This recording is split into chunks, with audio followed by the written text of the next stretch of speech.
नमस्कार, मैं Nita Dinesh gardening aesthetics के लिए आप सबका स्वागत है। अभी तक जिन लोगों ने मेरे चैनल को सब्सक्राइब किया है, मेरे वीडियोस को रेगुलरली देख रहे हैं, उन सब की मैं बहुत बहुत आभारी हूँ।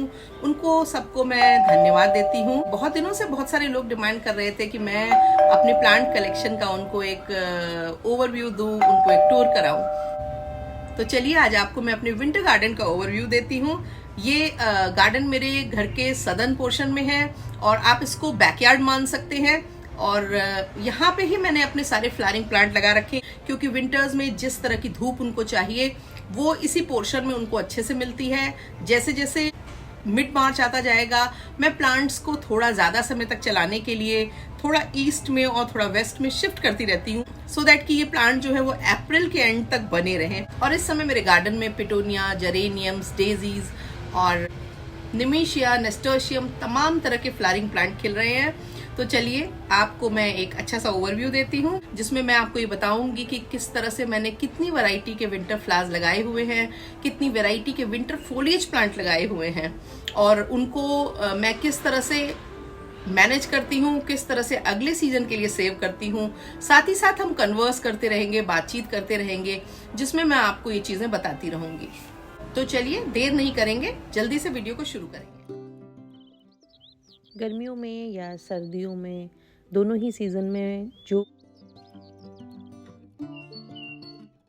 फ्लावर्स होते हैं, समर फ्लावर्स या जो विंटर फ्लावर्स होते हैं, उनको मैं हमेशा साउथ डायरेक्शन में लगाती हूँ क्योंकि वहाँ पर जो धूप होती है वो इतनी अप्रोप्रिएट होती है कि फ्लावरिंग प्लांट जो ज़्यादातर होते हैं जिनको की धूप चाहिए ही चाहिए होती है वो बहुत ही ज़्यादा अच्छे से वहाँ पर फ्लावरिंग करते हैं, उनकी ग्रोथ भी अच्छी होती है। तो इसलिए मैं अपने घर के साउथ पोर्शन में साउथ ईस्ट और साउथ वेस्ट ये जो पोर्शंस हैं इनमें मैं सीजनल फ्लावर्स को ग्रो करने के लिए इस पोर्शन को यूज़ करती हूँ या तमाम तरह के जो परमानेंट फ्लावरिंग प्लांट भी हैं वो भी मैं इसी एरिया में रखती हूँ। बहुत कम उम्र से ही मुझे प्लांट्स का बहुत ज़्यादा शौक़ रहा है और मुझे याद भी नहीं है, मैंने शायद जब से मेरी मेमोरी है तब से मैंने अपनी जो मॉर्निंग्स है वो हमेशा ही गार्डन में प्लांट्स के साथ बिताई हैं। और आज भी मेरा जो रूटीन है वो सुबह उठ के सबसे पहले मैं अपने प्लांट्स के साथ टाइम ज़रूर स्पेंड करती हूँ और उसके बाद ही फिर अपना रेगुलर जो प्लांट से रिलेटेड वर्क होगा, अपने प्लांट्स को ऑब्ज़र्व करने के बाद, अपने प्लांट्स को देखने के बाद, उनकी लुक आफ्टर के बाद ही मैं अपनी मॉर्निंग टी पीती हूँ। और सबसे पहले क्योंकि मुझे अच्छा लगता है एक पॉजिटिव नोट के संग अपने दिन को शुरू करना और मुझे लगता है कि शायद प्रकृति के साथ समय बिताने से ज़्यादा पॉजिटिविटी हमें किसी भी काम में नहीं मिलती है। इस समय एक ऐसा समय होता है और ख़ासकर हम लोग जो कि बड़े शहरों में रह रहे हैं, जिनकी ज़िंदगी बहुत भागदौड़ भरी है, उनके लिए तो ये बहुत ही ब्लेसिंग की तरह है कि आपके पास एक छोटा सा भी स्पेस हो जिसमें आपने अपने लिए कुछ लगा रखा हो, कुछ गार्डन बना रखा हो और आप दूसरे भी स्पीशीज़ के साथ आपका इंटरेक्शन हो। खाली इंसान से सुबह से शाम तक मिलते रहने में वो आनंद नहीं है। और ये जो छोटे छोटे जीव होते हैं, बर्ड्स हैं, बटरफ्लाई हैं और तरह तरह की हनी बीज, तमाम तरह के ऐसे क्रीचर्स हैं इस जगह पे जिनसे आपका आमना सामना होता है। आप उनको देखते हैं, ऑब्ज़र्व करते हैं और बहुत कुछ आप उनको देख करके भी सीखते हैं और आनंदित होते हैं। मैंने अपने गार्डन में, स्प्रिंग गार्डन में बहुत सारे वैरायटी के सीजनल फ्लावर्स लगा रखे हैं और बहुत सारे फोलिएज प्लांट लगा रखे हैं। 8-9 के करीब तो मैंने फोलिएज प्लांट लगा रखे हैं जिनकी खूबसूरत और कलरफुल फोलिएज गार्डन में कलर ऐड करती हैं।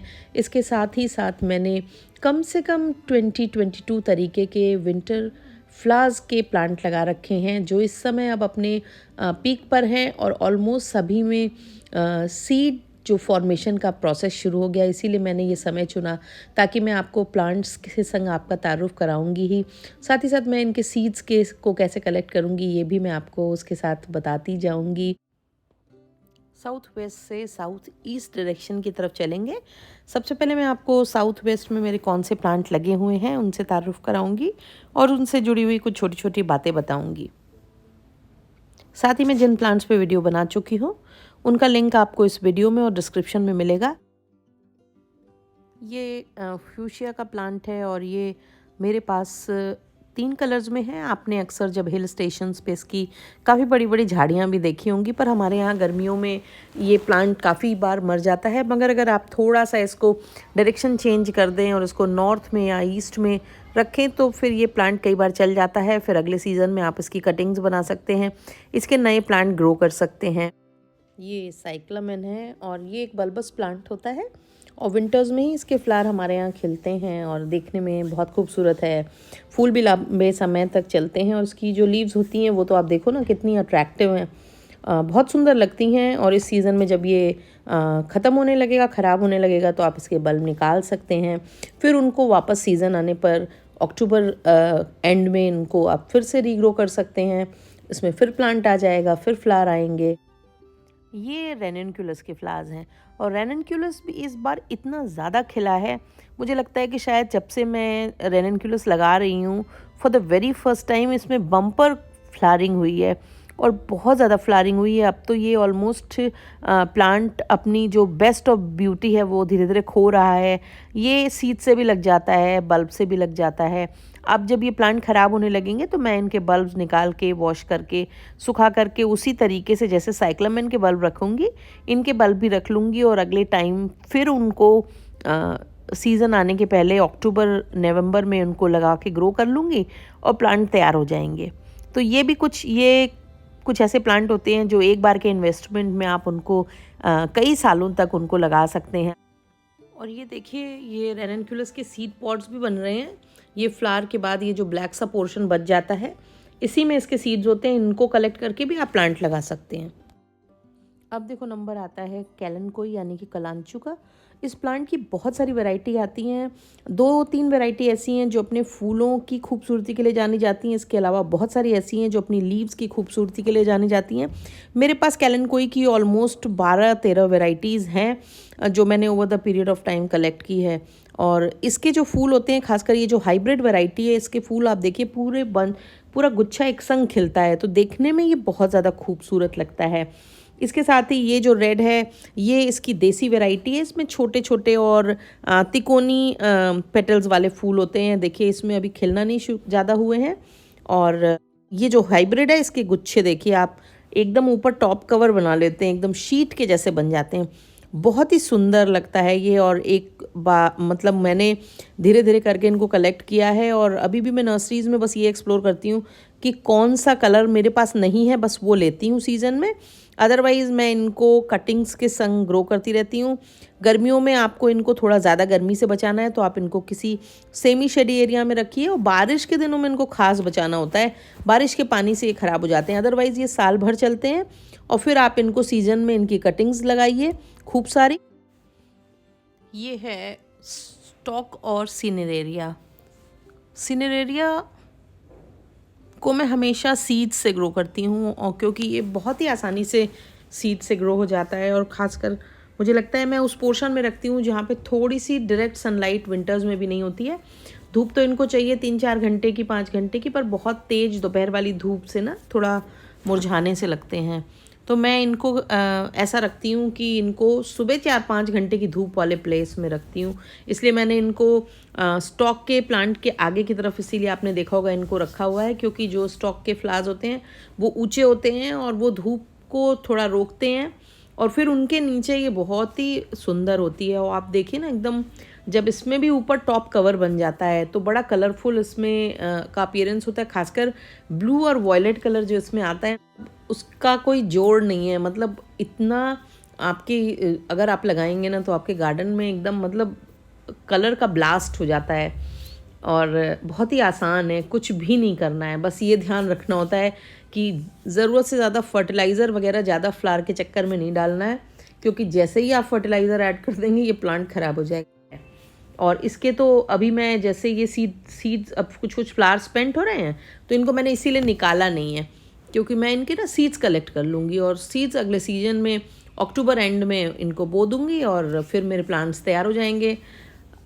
जिनके पास ज़्यादा जगह हो उनको तो थोड़ा सा ही करना ही पड़ता है सीड्स के संग प्लांट ग्रो करने, क्योंकि काफ़ी ज़्यादा क्वांटिटी में अगर आपको प्लांट चाहिए तो फिर कितना आप खरीदेंगे, कहाँ तक आप खरीदेंगे।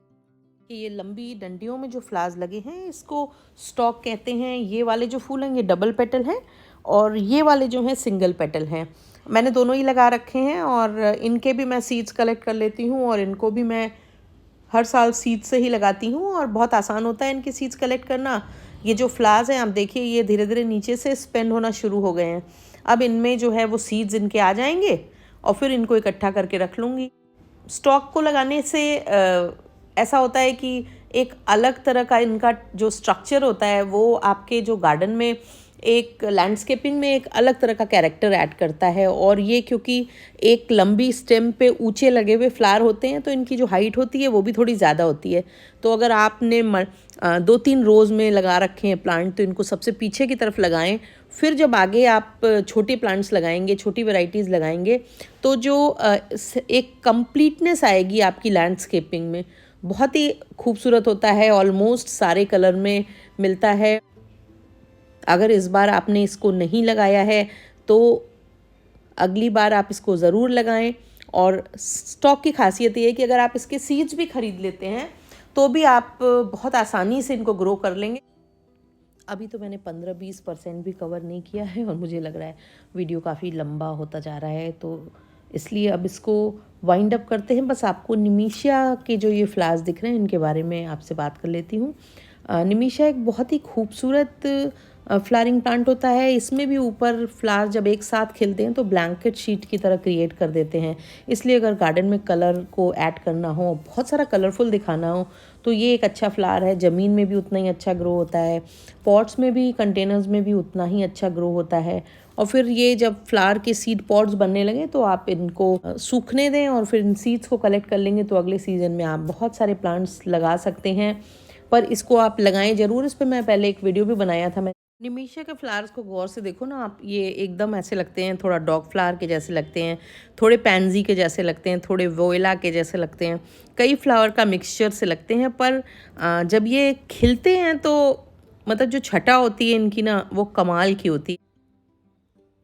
अब आगे मैं आपको कुछ और वैरायटीज़ अगले वीडियो में दिखाऊंगी, क्योंकि इस वीडियो को अब वाइंड अप करते हैं। और अब डहेलियाज, पेटूनिया, जेरेनियम्स और पैंजी, तमाम ऐसी, स्पेशली रोजेज़, मैं आपको अपने गार्डन में जो रोजेज़ लगे हुए हैं उनको दिखाऊंगी और कुछ रोजेज़ से जुड़ी हुई बारीकी भी मैं अगले वीडियो में बताऊंगी। तो उस वीडियो को भी देखना मत भूलिएगा। आपने ये वीडियो देखा इसके लिए थैंक यू। मेरा वीडियो पसंद आया हो तो मेरे वीडियो को लाइक करें, इसको अपने गार्डनिंग लविंग फ्रेंड्स के संग शेयर भी कर सकते हैं। चैनल को सब्सक्राइब करना और बेल आइकन दबाना तो बिल्कुल भी मत भूलिएगा। Thank you very much.